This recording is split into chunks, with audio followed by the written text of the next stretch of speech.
The UN Commission has called Israel's and Egypt's blockade of Gaza a war crime and possibly a crime against humanity. It's been recommended to refer the matter to the International Criminal Court unless the situation soon improves in the region, where over 80% of people remain below the poverty line. Paula Slayer from Israel has more. 4 years on, and Gazans still face the fallout from an election that saw Hamas come to victory.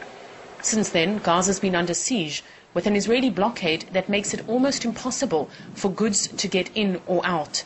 Once, most products sold in Gaza came from Israel, while a fair number of flowers, olives and fruit travelled in the opposite direction. Today, the economy has dwindled to almost nothing. For the past decade, Pell Trade has been helping private companies interested in exporting to Gaza. But its CEO says the biggest problem they face is getting in and out. Gaza businesses cannot export anything today. I mean, maybe with the exception of flower shipments or something. Imports are only limited to a certain number of humanitarian items and goods, I think 54 in total.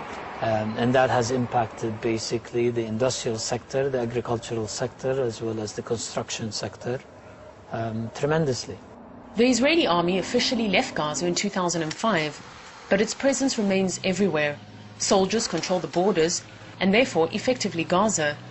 An Israeli company is also responsible for supplying all the strip's fuel, giving Israel a very important bargaining tool which it's used in the past. Israeli pro-Palestinian activists say Israel also benefits economically from the siege.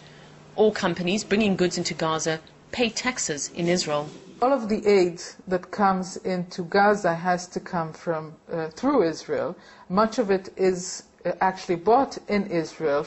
It's something that Israel doesn't admit, but there is an economic interest for them to have Gazans depend on international aid. And by making life almost unbearable for ordinary Gazans, Israelis are also hoping Hamas will lose support. Gaza was under siege. It had a war and was also under siege ever since the Hamas government came into power as part of an attempt to dislocate it by making life for people rather miserable and telling them that being governed by Hamas is not a very good deal.